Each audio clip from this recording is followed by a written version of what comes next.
Agora, a FMZ faz uma conexão entre você e os assuntos da atualidade. Conexão. Em conexão com o mundo. Em conexão com você.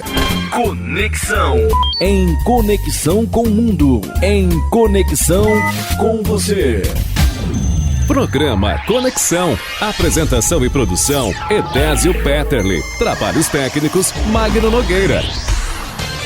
Olá, ouvinte da Rádio FMZ, bom dia! Estamos no ar com mais um programa Conexão aqui na sua 107.1, a rádio da família, a rádio de venda nova do imigrante, sintonizado com você em várias cidades da região serrana capixaba e pelas ondas da internet de qualquer lugar do estado do Brasil e do mundo. Um bom dia especial para você que nos acompanha da sua casa e também para você que nos acompanha do seu expediente de trabalho. Não posso esquecer de você que está sintonizado na Rádio FMZ pelo seu veículo, percorrendo a BR-262 ou as diversas rodovias que cortam a nossa região serrana capixaba. Sejam todos vocês bem-vindos ao programa Conexão de hoje.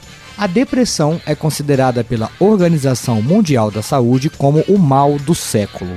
No sentido patológico, a presença de tristeza, pessimismo, baixa autoestima, que aparecem com frequência e podem combinar-se entre si. A depressão provoca ainda ausência de prazer em coisas que antes faziam bem e grande oscilação de humor e pensamentos, que podem culminar em comportamentos e atos suicidas. Relacionado à depressão, neste mês ocorre a campanha Setembro Amarelo, que aborda temas de saúde mental que tem como objetivo a prevenção ao suicídio. Para falar mais sobre esses diversos temas, depressão, saúde mental e também sobre Setembro Amarelo, nós recebemos aqui o Dr. Júlio Godoy, que é médico psiquiatra. Dr. Júlio, seja muito bem-vindo ao programa Conexão, bom dia. Bom dia, senhor Edésio, muita satisfação em estar aqui, tá? Para mim é um privilégio estar na FMZ, a Rádio da Família, e família é algo que me representa muito, muita satisfação mesmo. Antes de iniciarmos a nossa conversa, nós vamos para um rápido intervalo, mas é jogo rápido, e daqui a pouco estaremos de volta com o programa Conexão aqui na Rádio FMZ. Conexão. Apresentação, Edésio Petterle. Você está ouvindo Conexão. Voltamos com o programa Conexão aqui na Rádio FMZ e hoje vamos falar sobre depressão. Para falar sobre esse assunto, nós recebemos aqui o Dr. Júlio Godoy, que é médico psiquiatra, que vai conversar conosco sobre depressão, também sobre a campanha Setembro Amarelo e demais temas relacionados à saúde mental. Muito bem, Dr. Júlio, antes de nós entrarmos assim do nosso assunto propriamente dito, que é depressão, eu gostaria que o senhor se apresentasse para os nossos ouvintes, caso alguém ainda não te conheça, essa vai ser a oportunidade de conhecer. Obrigado, senhor Edésio. Meu nome é Júlio André Saibia Godoy, eu sou nascido em Vitória, fui criado em Laranja da Terra, no município de Laranja da Terra, e de lá saí para Vitória, estudei, fiz medicina na UFS, depois me titulei, e sou casado com Débora, pai de Sofia. E já trabalho na área de psiquiatria há bons anos já, né? Aqui em Venda Nova e região. É pomerano de Laranja da Terra? Eu sou 50% origem, tá? Minha mãe me deu 50% de identidade com o povo pomerano, ao qual me orgulho muito. Muito bom. Dr. Júlio, então vamos iniciar nossa conversa sobre depressão pelo básico, Esse conceito. O que é a depressão? Olha só, depressão é uma doença psiquiátrica que tem a tristeza, o humor deprimido e a falta de energia e o prazer das coisas, pelo menos por 2 semanas, sendo que tem que ter a maior parte do dia com esses sintomas de humor deprimido, sem prazer pelas coisas, sem energia, podendo ter alteração do sono, alteração de peso, tanto para ganho quanto para perda de peso. Ideias de inutilidade, sem perspectiva futura, esses são sinais menores. Mas é uma doença que mexe no humor, O humor é essa energia vital que a gente tem. Ela fica reduzida junto também com perda do prazer pelas coisas. Já a alteração do sono, ela vai trazer no outro dia muito cansaço, a pessoa fica muito fadigada e... Claro que o desempenho nas suas relações sociais vai estar prejudicada, o teu desempenho laboral no seu trabalho vai estar prejudicado. Enfim, é uma doença que gera um impacto pessoal, um impacto familiar, um impacto laboral muito grande. Doutor Júlio, ouve-se muito dizer assim, a depressão, a doença do século, né?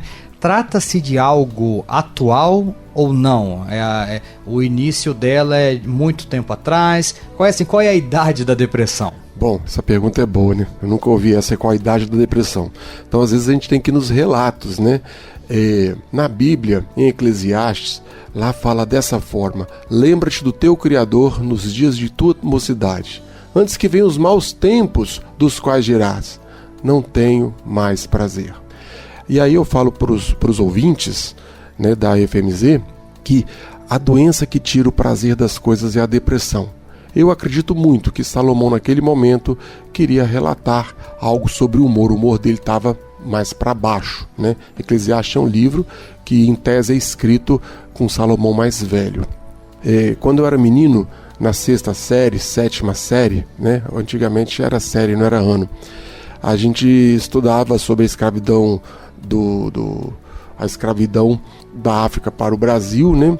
E nessa viagem de navio, os negros tinham o banzo.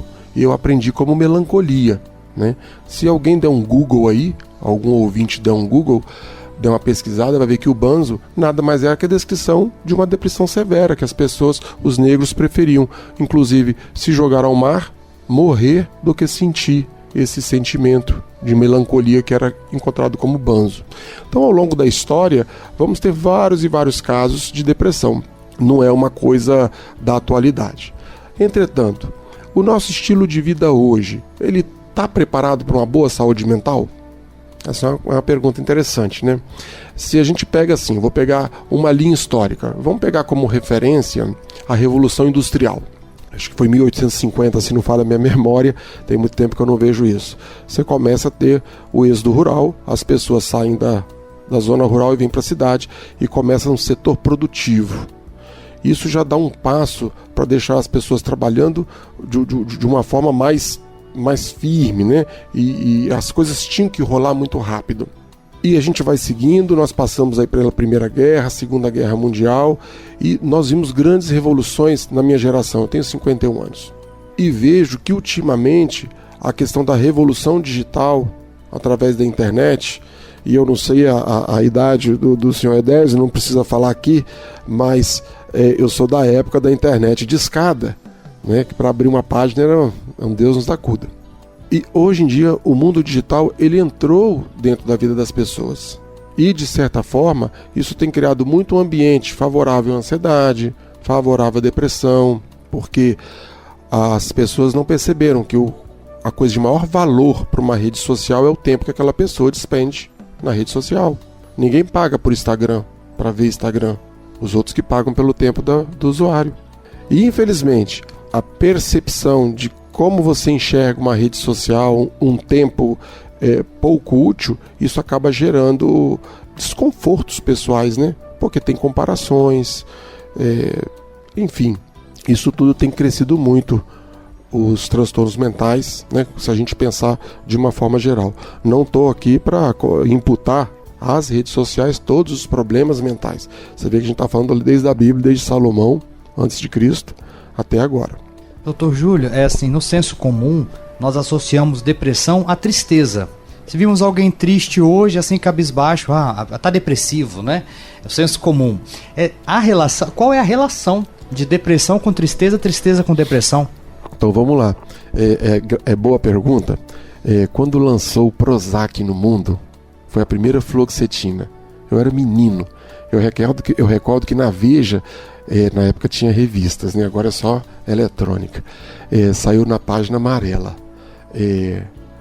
Como foi a capa, agora temos tratamento para sua tristeza. E infelizmente nós seguimos por um caminho de fazer tratamento de tristeza. Tristeza é uma alteração do afeto natural tão quanto a alegria.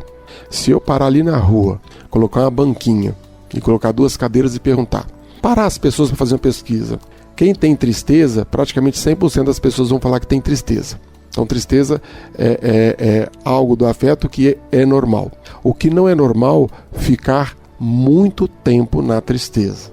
Isso não. Aí a gente começa, lembra do diagnóstico? O diagnóstico é humor deprimido, né, por mais de 2 semanas, com a maior parte do dia.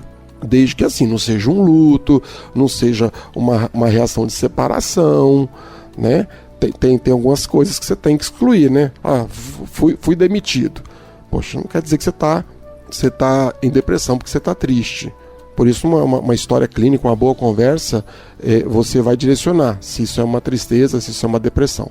Consegui explicar mais ou menos? O que nós não podemos cair é achar que tristeza é depressão e que a gente tem que tratar a tristeza. E aí nós temos um outro problema, né? A questão da resiliência.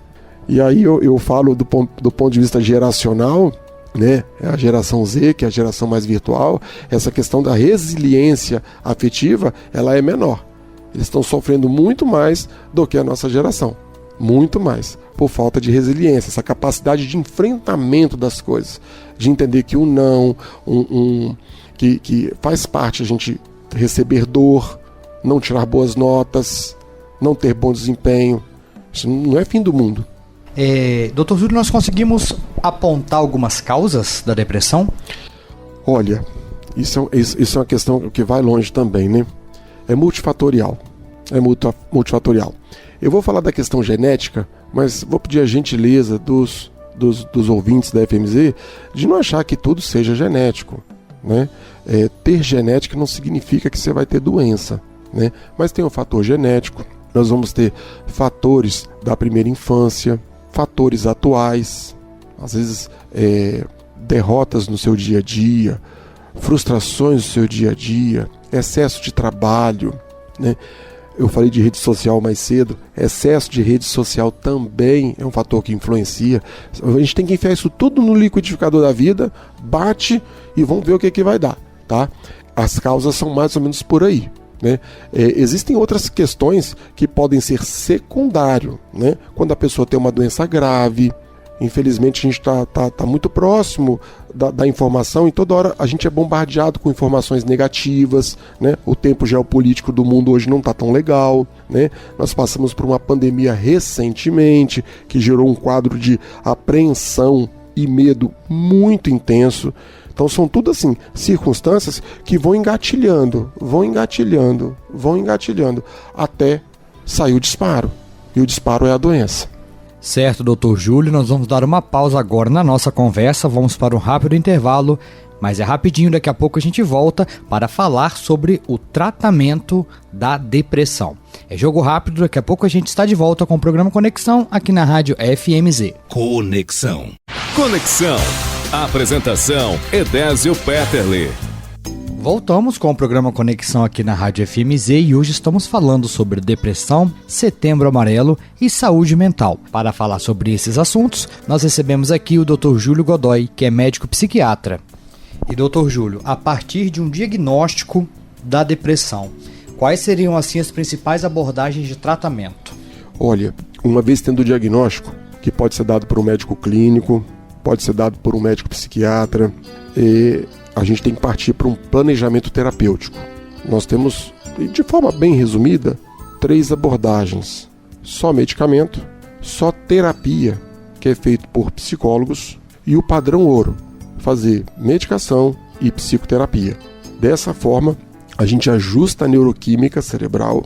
Uma vez ajustada a neuroquímica cerebral, a terapia, que vai entrar como eu vou dizer dessa forma, um treinamento para as habilidades do cérebro no que concerne a conceitos, pensamentos automáticos, né? Para melhorar a resiliência, para melhorar o processo de autoconsciência, esse olhar para dentro. Então, com o passar do tempo, quando é o primeiro episódio depressivo, você pode até fazer retirada do medicamento depois de um tempo. A gente ouve muito, sabe, senhor Edésio, que a depressão não tem cura. Isso é uma meia-verdade, isso não é verdade absoluta. Mas é uma doença que pode retornar. Então você tem o primeiro episódio, tem o segundo episódio depressivo, e a partir do terceiro episódio depressivo a gente compreende que essa depressão requer tratamento medicamentoso de forma contínua. Mas do primeiro e segundo episódio nós temos tempo de tratamento. É claro que esse tratamento ele requer uma análise muito multifatorial, né? Eu dou exemplo daquela mulher que é casada, o esposo é alcoólatra, não trata muito bem ela nem os filhos. Não dá para dizer que isso é incomum. Acho que com certeza você já ouviu isso na sua vida. E essa mulher deprime. A gente trata por 2 anos. Ela está com o humor melhorado, ela está com mais vigor para a vida, ela está enfrentando bem as coisas, ela está em terapia, mas ela continua casada com um esposo que é cometido por essa doença, que é o alcoolismo. Eu pergunto, tenho condição de tirar medicamento dessa mulher? É uma boa estratégia?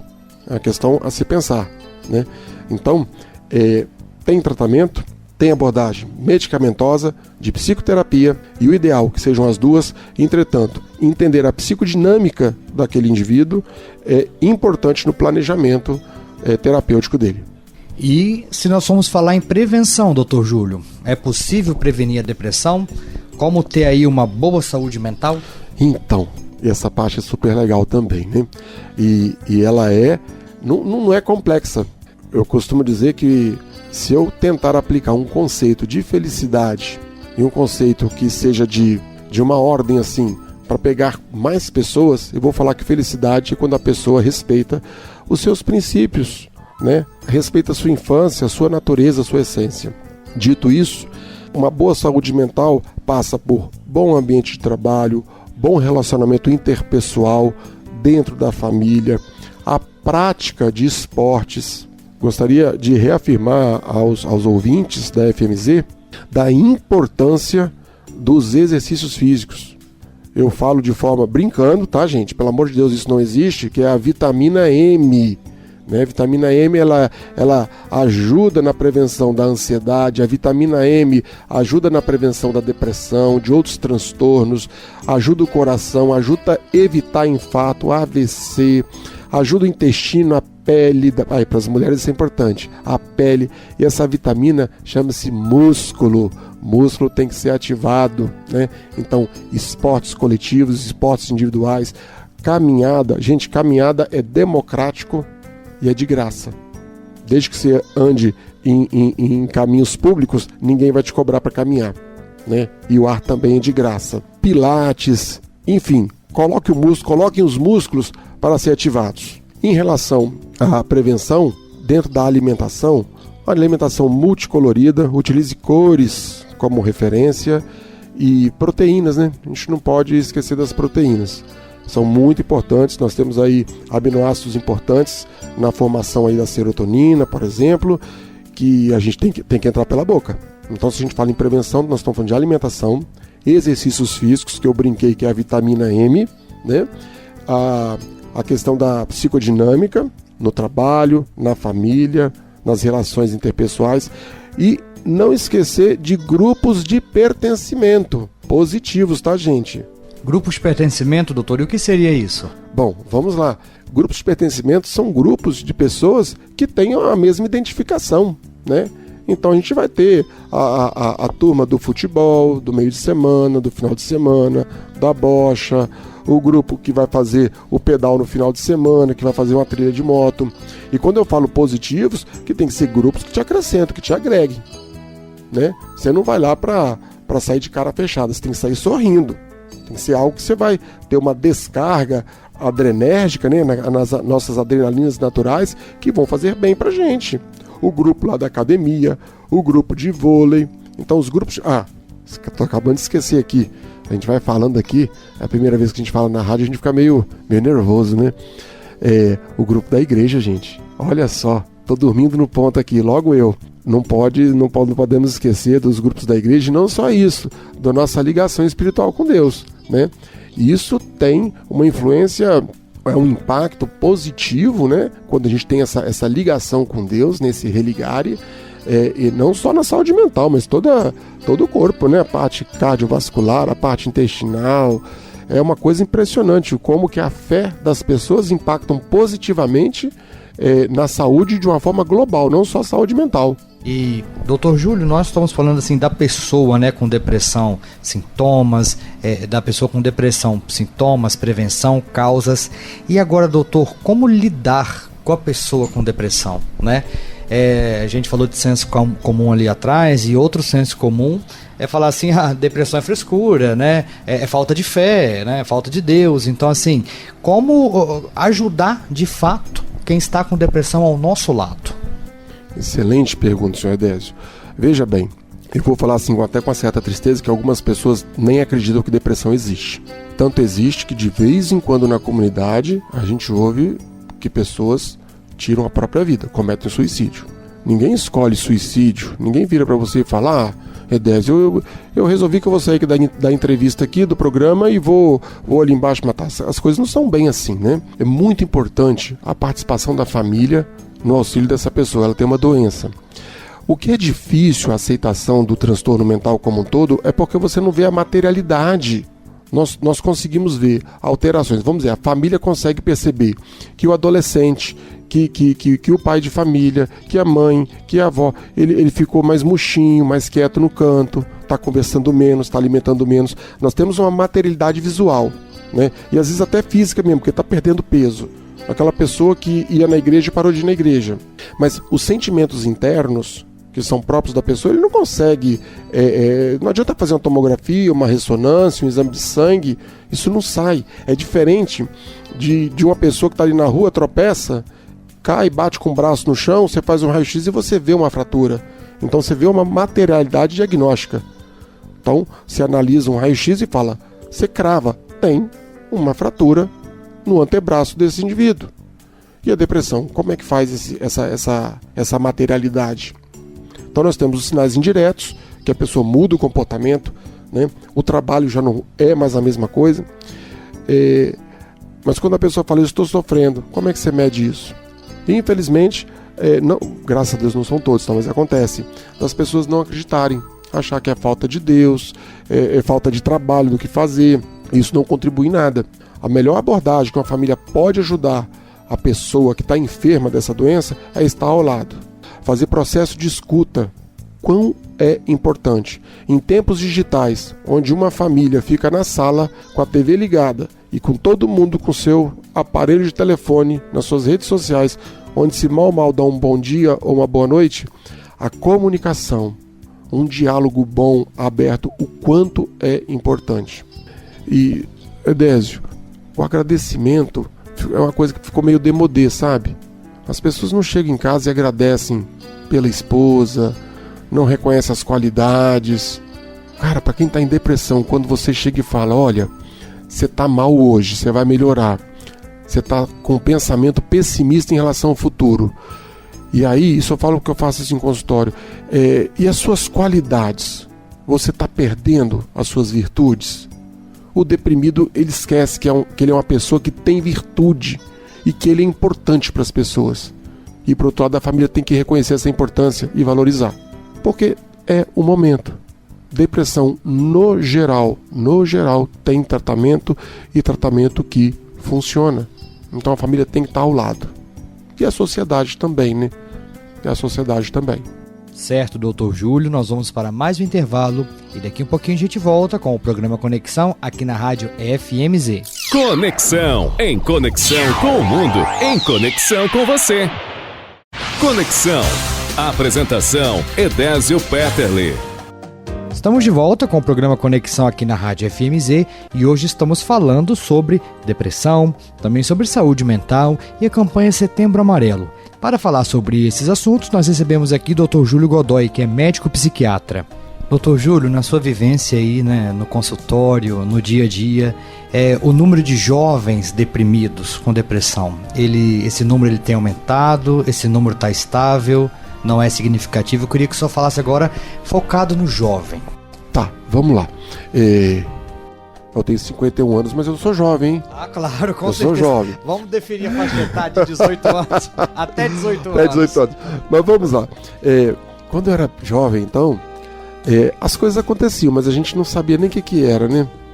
Então, é bem provável, eu vejo isso no consultório, tá?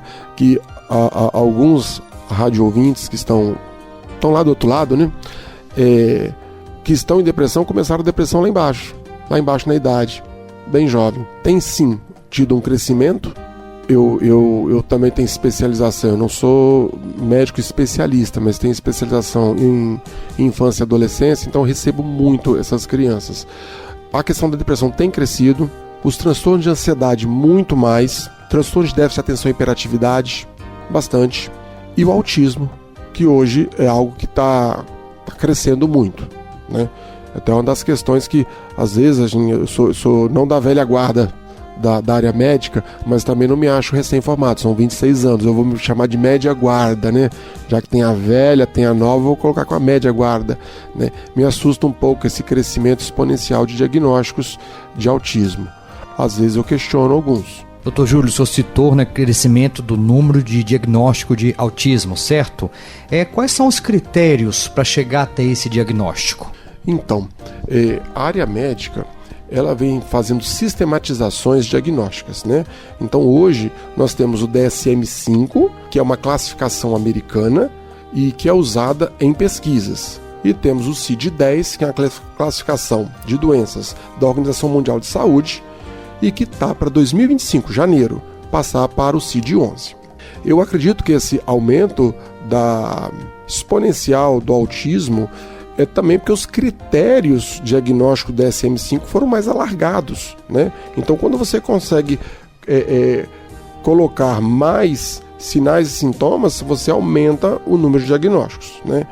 Eu fico um pouco cético em relação a certas coisas, porque em consultório tem alterações que são próprias da idade, né? Já que está falando da adolescência. Eu tenho uma filha de 13, vai fazer 14 anos agora, e veja bem, ela mudou o paladar inúmeras vezes até a idade que ela está. E essas alterações de paladar, essa hipersensibilidade de paladar é um dos critérios diagnósticos de autismo. E o diagnóstico por checklist, que eu chamo, isso é um desastre. Nós temos que ter acesso total às informações, tá? Então a internet ela deve ser livre por princípio. Só que também traz muita informação ruim. E muito pai, muita mãe vai para o Google para fazer um diagnóstico de checklist. O que é diagnóstico checklist? Você tem isso, isso, isso? Ah, legal, então você tem aquilo. Isso é um complicador.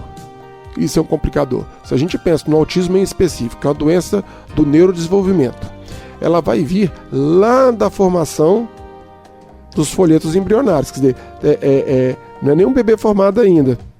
Nós estamos ainda bem na origem, né, da formação, e ali na origem da formação, por algum motivo, algo dá errado. Não vou explicar de forma muito técnica, não, porque pode confundir. E o autismo já vai dar os sinais quando o bebê é uma criança que não vai no colo do tio, não vai no colo da tia, da dinda, do padrinho, não vai. Já de pequenininho já vai ter essa dificuldade. Vai ter dificuldade de comunicação, tanto visual, comunicação verbal. E hoje eu estou vendo crianças, adolescentes. Essa semana eu tive um caso de que criança compartilha a atenção, tem boa socialização e vem com pré-diagnóstico de autismo. Então isso tem crescido muito. Eu insisto que a internet deve ser livre, a gente não pode ter nenhum tipo de cerceamento à liberdade, mas cuidado, né? Fica o alerta aí, cuidado com o diagnóstico de checklist, né? E uma vez dado o diagnóstico, a pessoa fica com um rótulo, e esse rótulo ele carrega. Isso não é legal, isso não é bacana. E doutor Júlio, nós chegamos ao mês de setembro e temos aí a campanha do Setembro Amarelo. Gostaria que o senhor comentasse um pouquinho da campanha. Ah, legal, senhor Edésio. Essa parte é uma parte muito importante da entrevista.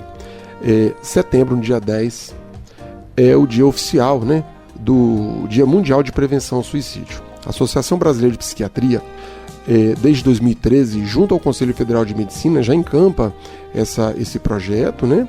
Tem um site, inclusive, aos que quiserem entrar, setembroamarelo.com.br, vai chegar lá todas as diretrizes, né?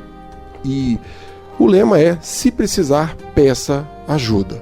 Eu queria dizer assim para os ouvintes que possa ser que a pessoa que está com esse projeto, ele não vai pedir ajuda. Então a família tem que estar muito atenta a essas mudanças comportamentais. Isolamento social, um discurso de desesperança, sem futuro, de pouco valia, né? A pessoa se sente muito, muito para baixo. Você pode tirar também como um disjuntor social aí, se desligou de redes sociais. Eu acho que vale a pena a família entrar em contato, não esperar o se precisar, peça ajuda. Acho que tem que ser uma busca mais ativa. De qualquer maneira, é muito, muito importante a família estar atenta. No Brasil, é uma média de 14 mil suicídios por ano. Isso dá uma média de 38 pessoas por dia. É um problema mundial. não é um problema do Brasil, né? E é o mês de levantar essa bandeira. Lembrando que tem os outros meses também, né? Não é só o dia 10 de setembro, não. A gente tem que estar atento a isso aí o ano todo, porque, para ter uma noção de estatística, entre jovens aí os jovens aqui é um pouco mais elástico, tá? De 15 a 29 anos. É a quarta causa de morte, é o suicídio. Não dá para ver isso e ficar quieto, né? E assim, eu acho que, mais que dados, uma boa observação, um bom olho, um olho atento, vai observar que na nossa comunidade sempre está acontecendo um caso. E se a gente considerar, olha, eu vou te dar uns dados, que em torno de 97% dos casos de suicídio tem relação com o transtorno mental. Metade desses nunca tiveram acesso, ou não buscaram, ou não tiveram acesso a um serviço de saúde, que seja saúde básica, que já é a porta de entrada, e muito menos um serviço especializado, que é um ambulatório de psiquiatria, ou um psicólogo. São pessoas que estão morrendo e a gente não está conseguindo atingir o objetivo dessa prevenção, né? Então, a família, fique atenta a essas mudanças de comportamento, né? Ofertem ombro, ofertem escuta, uma escuta boa, sem avaliação de juízo, né? Sem julgamento moral, porque são pessoas que estão doentes, estão machucadas por dentro. Elas precisam de ajuda. Conexão. E assim chegamos ao final do programa Conexão de hoje. Quero agradecer a sua presença, a sua companhia em mais um programa aqui na sua 107,1. E também lembrando que essa e outras entrevistas aqui do programa Conexão estão disponíveis no nosso canal no YouTube. Dr. Júlio, ao senhor também, muito obrigado pela sua participação, por estar aqui conversando conosco e com nossos ouvintes sobre esse tema tão importante. Muito obrigado pela sua participação, Dr. Júlio. Senhor Décio, eu que agradeço, tá, essa oportunidade ímpar, tá? E como você falou hoje mais cedo a questão dos jovens até 18 anos, eu queria deixar aí um recado para essa turma, tá? Pessoal, eu vim lá de Laranja da Terra, eu vim de uma família de pais separados, minha mãe costureira, e eu consegui, eu cheguei lá. Não parem de estudar, tá? Estudar é uma coisa que não é tão legal, às vezes é chato, mas é o passaporte para o futuro de vocês. Vão no foco, vai na fé, esquece um pouquinho o celular e vai para dentro, que vocês vão chegar aonde vocês desejam, tá? Nós precisamos muito de vocês. Estudem. Conexão. Em conexão com o mundo. Em conexão com você.